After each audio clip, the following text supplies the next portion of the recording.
Hello and welcome to Europe Contenders Trials. As I am Labosk, alongside me, Lafon and Nauri, as we are getting ready for game number one of the day. Shoes Money Crew coming in at 1-3 versus the Copenhagen Flames at 2-2.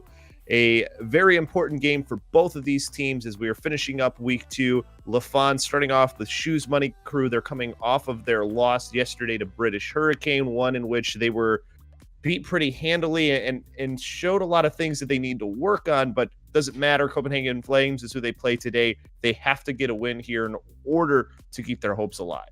They do. They absolutely do. Now is like the time when teams are starting to really figure out if they're going to be in that race to making it to contenders. There's not a lot of time left, not a lot of matches left, so teams are starting to figure out where they're placing sort of in that hierarchy of seeding, or in that hierarchy of placement for that top four. Right now, Shoes Money Crew is on the outside looking in. They still have a chance, of course, but they're going to have to start with winning out. There's not, they've got, and on top of that, they're still going to need a little bit of help to get there. So for Shoes Money Crew, today is the start, hopefully for them, for the run to get to contenders. A lot of hard work in the future for them, and it starts with a victory here.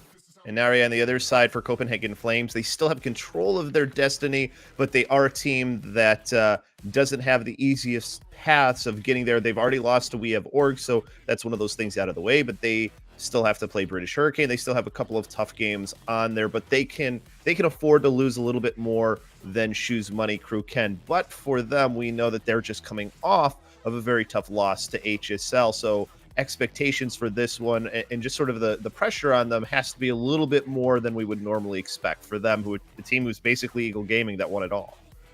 Yeah, absolutely. And at the moment, head game is a big thing for them. Obviously, as you just mentioned, coming off of quite a bad loss against HSL, knowing that they still have to go up against teams like British Hurricane. It's for them, you can say that they can still afford to possibly lose this game. But at this level of competition, you don't want to be losing anything, right? You got to get in that headspace of we need to win every single game. Otherwise, it just doesn't matter anymore. So you could say that they can afford to lose a game, but they don't want to, because in that regard, they want to win all of their games to absolutely cement their spot in contenders proper. And I'm really excited to see what they're going to bring out for us. We saw them, the last game of theirs that we streamed, I believe, was them versus Bazooka Puppies, and that was quite a good showing. They came up on top there, so hopefully they're going to show us a similar showing today.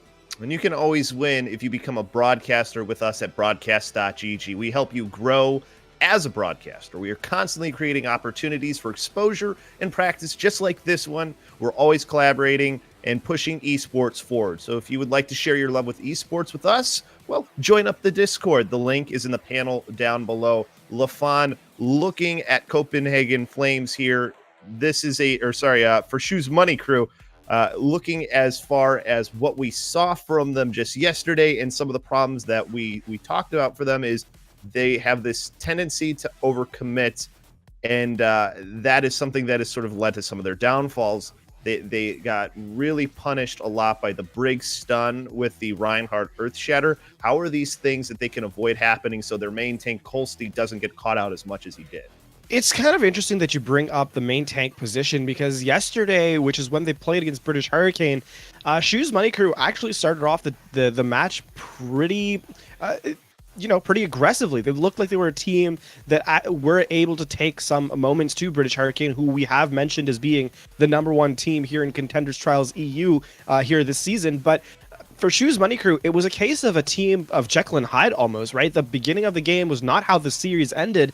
And for them, it was a case of, can they continue to play a style where they're actually, staying together as a team, committing properly? You bring up the main tank play, and that's definitely symptomatic of that. One of the things that we kind of highlighted in the game yesterday, and then ideally would be the opposite of what happens here today, is that the style they played was they would commit too much. They would put, too many resources into either a fight that was not needed if for a fight they'd already won, or they would throw resources after a fight that was already well over with. So for Shoes Money Crew, the question is, do they have the patience to actually come up against the higher level teams, the teams with a higher win rate here in Contenders Trials, and actually play as a team that we saw through Open Division and through the Open Division playoffs? This is not a team that before we always sort of praise them for being cool, calm, collected, and that is not the team we're seeing from Shoes Money Crew today.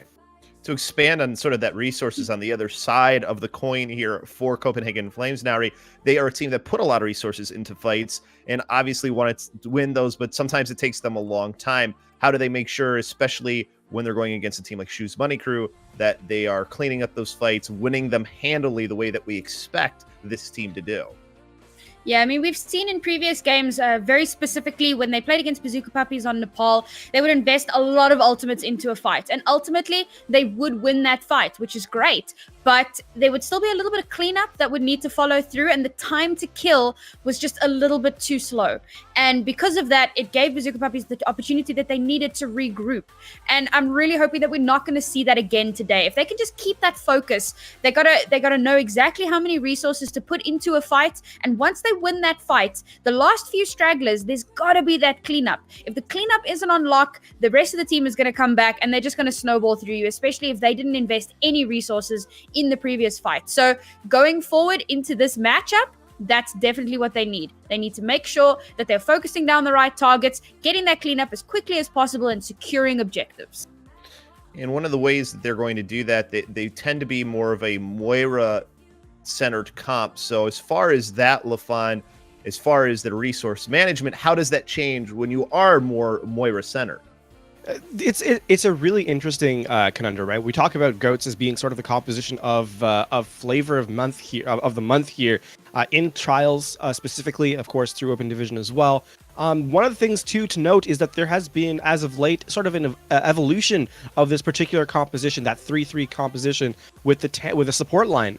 You see a Zenyatta slot in, sometimes a Moira, sometimes an Ana. Of course, Moira being the original flavor, just the sheer healing throughput of that AOE healing abilities with the orb and her, of course, her biotic heal. The case here, though, is speaking of which hero you want to, or which support you want to play. It changes the way you sort of approach the composition. The Zenyatta, of course, is more focused on burning tanks with the Discord Orb and just providing a lot more damage for the team, something that works really well when you run counter goats, essentially. On, of course, the Biotic Nade, so very valuable, as well as Seep Dart and Nano Boost. Moira, on the other hand, doesn't do a whole lot in terms of utility. She just heals a lot. It's really tough to burst down a team with Moira until her resources are gone. So the fact that they're running this kind of composition is really interesting because it tends to mean that they're going to want to win the fight out early with the superior healing rate and hope to bring the fights continue to snowball through. So I'm interested to see if they continue to run this Moira composition because it's something that's kind of fallen out of favor recently, Labosco, and ultimately it could be the difference between these teams in terms of compositions.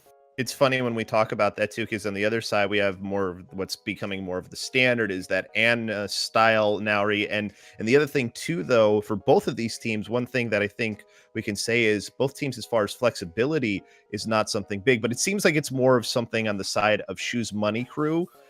How against a team like Copenhagen Flames, who we know can be very good, sometimes you need to be a little bit more flexible to deal with some of the things that they do bring, especially, Hardest McCree. So for Shoes Money Crew, as far as play style and flexibility from them, how important is that?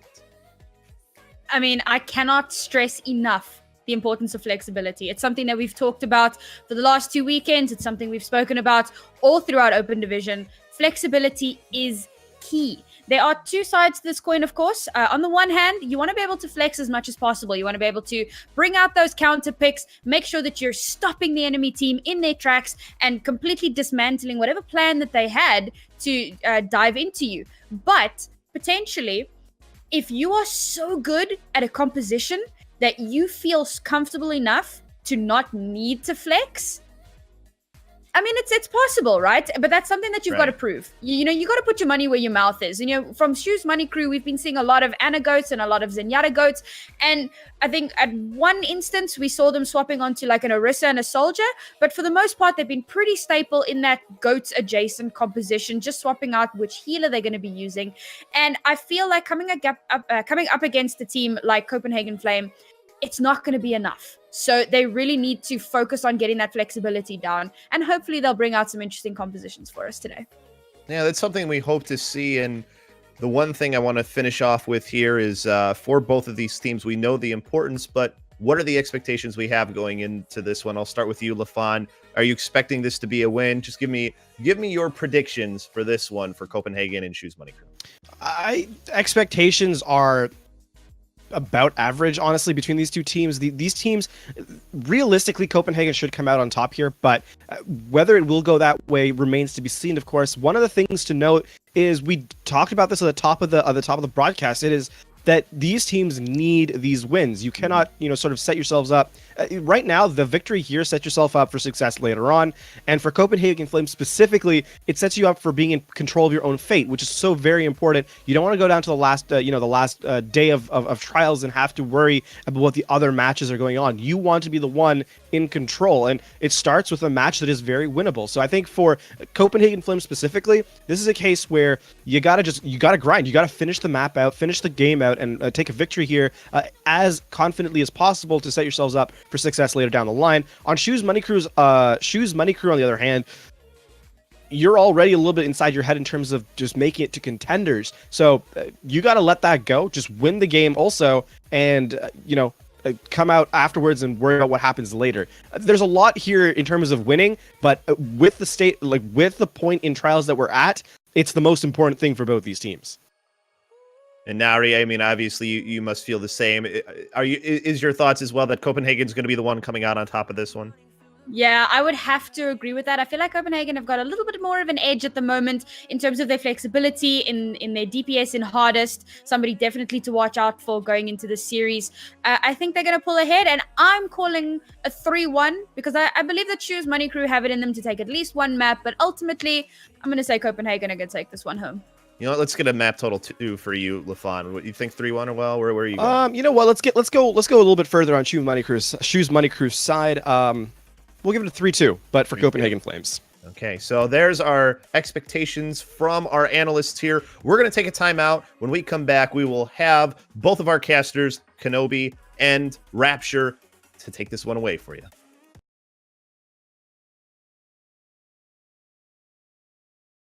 Thank you very much, Rapture. Looking at this one, tied 1-1 between Shoes Money Crew and Copenhagen Flames. Now, something we talked about pregame was that there's not a lot of flexibility on the side of Shoes Money Crew, but that's definitely not what we saw there on the map that's freshest in our minds in Route 66, Hollywood. Wrong American map. But yeah, Hollywood. Absolutely. They showed us Doomfist Sombra. Why did it work so well for them against Copenhagen? Well, we talked about flexibility being a potential issue from Shoes Money Crew, and then flexibility being, great for Copenhagen, and they just completely reversed those roles. Copenhagen rolled out on goats every single time consistently. I mean, we saw like the odd swap up here and there, but essentially they were very, very goats adjacent, and bringing out that Sombra Doomfist from Shoes Money Crew just completely shut them down every single time.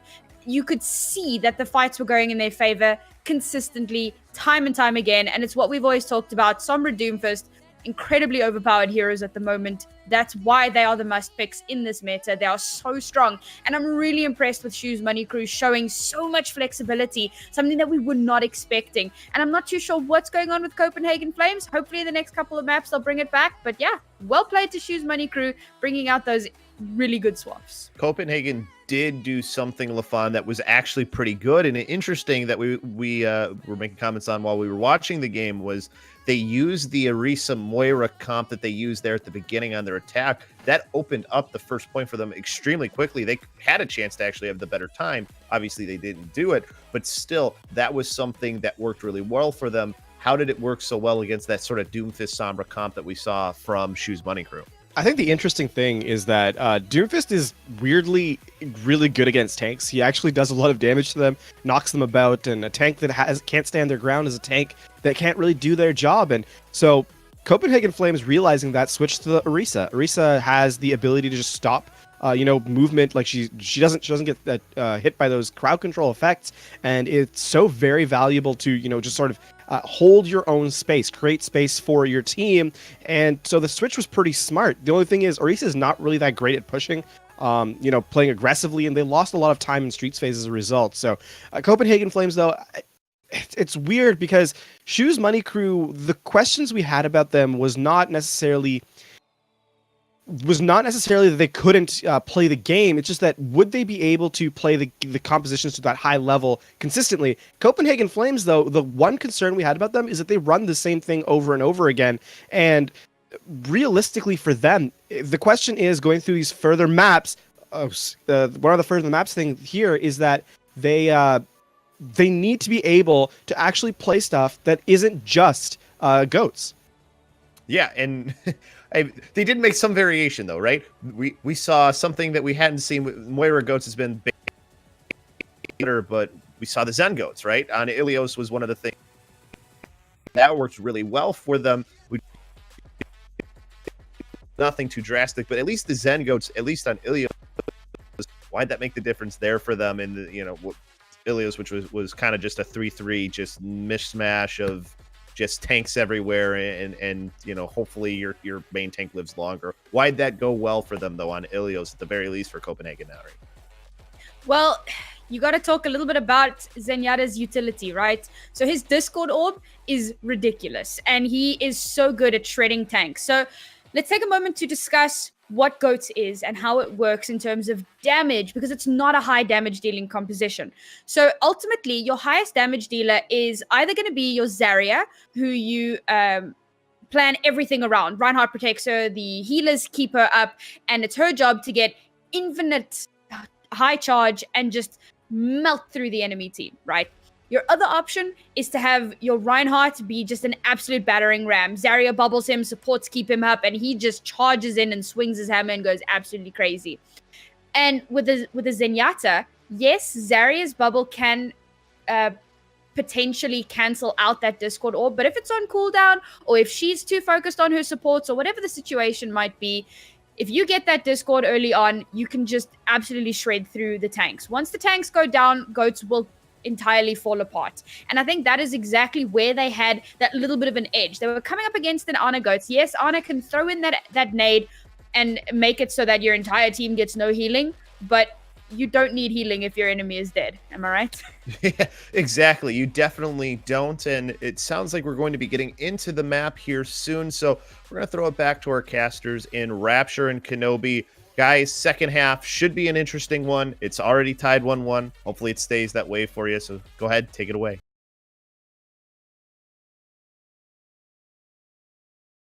Not done yet for Shoes Money Crew. What a game for them getting this win over Copenhagen Flames. Of course, have LaFon and Nauri with me. And Nauri, Shoes Money Crew, we talked at the beginning, flexibility. We needed to see it. We saw it in multiple ways. They were really doing things that seemed to give Copenhagen a lot of fits. What do you equate this most to? Oh, wow. I mean, Shoes Money Crew, they came through. Mouse in particular, can we just up him a little bit? Mouse, yeah. His flexibility has been absolutely phenomenal. Some of those heroes that he came through on just blew my mind. Being backed up by Trispear on that support, keeping him up. I'm so impressed. This is not the same team that we saw in those first two maps. Hanamura and Dorado, it really was. It was like watching the Open Div finals all over again. It was that team. It was those guys. They had their headspace. They were making the swaps that they needed to make. They were getting those kills. They were so focused. They were so on point. I'm blown away. I can't even. LaFon, how about, can you maybe put this into some more words as well? I mean, because when you look at it here, definitely Mouse is definitely somebody. Trispear, but it seemed like a team effort though too. Zeal was really good on the Doomfist at times and did really well. Who was it? Was it Mouse who was making that switch to Mei too? I mean, they made that Mei work on Hanamura pretty well. Yeah, they did. And I mean, when you go 3-1 in a series, we called Copenhagen as being the likely victors earlier on the desk, and clearly we went awry in that prediction. Shoes Money Crew definitely doing their job. One thing to note for sure, though, is that the team that we saw in previous weeks is not the same Shoes Money Crew that we saw here today. They played excellently throughout the entire series. Now, that's not to say that the disparity was that large, because the maps were pretty close aside from, of course, Dorado, but I think Shoes Money Crew had a better understanding of what they wanted to run. They weren't playing to the speed of their opponent. They weren't playing to the pace of their opponent. They were setting the pace. And that can be the difference between a victory and a loss sometimes. The person who's the team that's in control of, the timings of the ult usage and so on can often be the winner. And Shoes Money Crew overall seemed to have a better understanding of what they wanted to run and did so. And this doesn't necessarily mean that Copenhagen Flames is out. It's a super tough road, though, now, because they have to win out. If they don't win out, they don't even have a chance. The one thing, though, here now, for Copenhagen Flames is they've got a couple of questions they have to answer about what they were doing. One of the big things that we were talking about pre-game, and we kind of saw that trend continue, over investment of alts. How do you combat this? Is this more of a communication issue, or what needs to change for them so that way that they aren't doing this and they can really keep those alts for the times when they really need them? That is 100% a communication issue. It's making sure that you're watching the kill feed so that you know when your teammates are down. It's making sure that you are communicating to your team when you're down so that they don't have to necessarily continuously watch that kill feed. And it's also just talking to one another. I mean, you throw in a Brigida ulti and a Moira ulti at the exact same time, followed or following very closely on a Grav that didn't get any value to begin with. So you've already blown 3 ultimates and then you still lose the fight. And I don't know, was that the plan? Are we let's Grav, coalesce, and throw in Moira or Brigida and hopefully we'll kill some stuff? It's not the best planning if that was the case. So definitely something that they need to look into. Just make sure that when you're throwing out ultimates, there's a reason for it. I cannot stress that enough. Don't go into a fight and just press Q and hope for the best. We saw that on previous matches where people would just dive in. We saw it happen on Genji early on Hanamura. He was on 2 HP and he was like, I'm going to pull my blade out, and half of his team was dead. I mean, at that point, you're like, no. So make sure that when you're pressing Q, you have a reason. You've thought it out. Your team knows what you're doing. You're following through, and there is a clear progression of thought towards that. Otherwise, you're just wasting ultimates that you could be using in further team fights that could potentially win you that map. We don't overinvest here, though, at Broadcast GG because we help you grow as a broadcaster. We're constantly creating opportunities for exposure and practice, just like this one. We're always pushing esports forward. So if you'd like to share your love of esports with us, join up in the Discord. There's a link in the panel down below. Continuing with this conversation, though, here, Lafon for the side of Copenhagen Flames. And really, this is also something for Shoes Money Crew that we saw a little bit as well, was positioning issues sometimes. And specifically, I think it was Hardest was the one that we kind of saw it happen the most on. How is this is something that's fixable? How do they fix it, though? This is a strange one too, right? Because positioning is dependent on. There's a lot of things that go into sort of positioning and how much you can get away with. Because the difference between being aggressive and feeding is how much the enemy team punishes you. So for Hardest specifically, I think we can call Hanamura into question.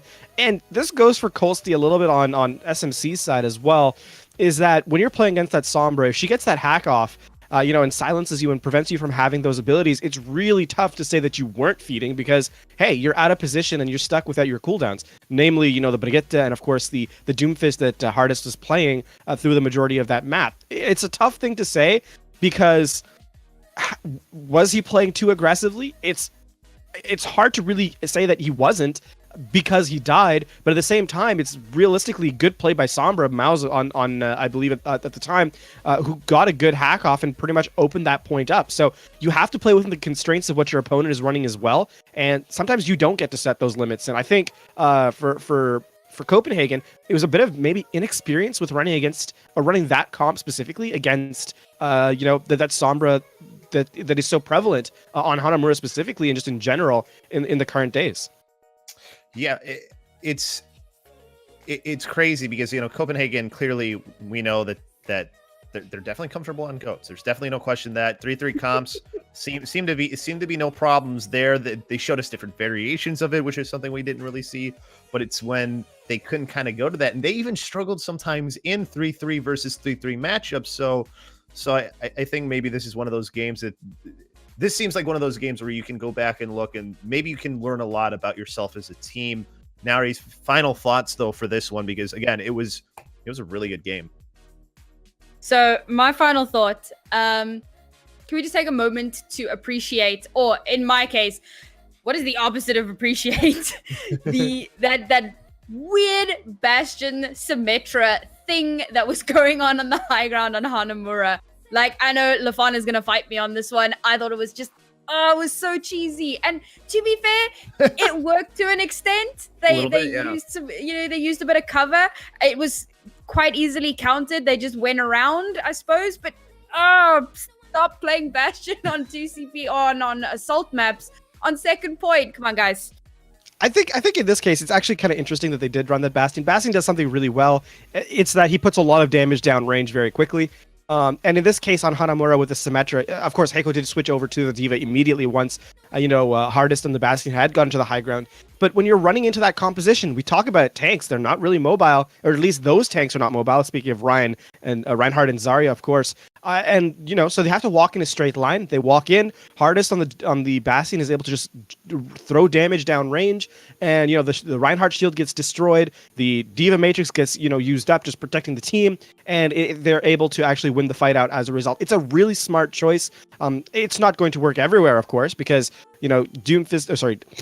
Bastion can be engaged on pretty easily because he's so immobile with that tank format. But I liked it in its moment. It's not going to work everywhere, of course, but on that particular point, a good heads-up choice from Copenhagen. Unfortunately for them, one of the few bright moments on that map. You know what, though? It was still a fairly close, even though it's 3-1, that's not indicative of how close this series was. It was still fairly close. Maybe Dorado's the one that's the least close, but it was still really good for them, or still really close for them, for Copenhagen. So it's definitely a possibility to see that they could still maybe come out of this. For Shoes Money Crew, exactly what they needed, but we're going to take a break. We've got our next game coming up here real soon. British Hurricane and Bazooka Puppies. We'll be back with that. I'll actually be on the cast with Blank for that. I don't think we're having a desk for that one, but stay tuned. We might still have that. So no desk for that more than likely. But want to say thanks, of course, to Kenobi and Rapture. They did a great job on the cast. And, of course, to my awesome analysts in Lafon and Lowry. But that'll do it for game number 1. We'll see you at game number 2.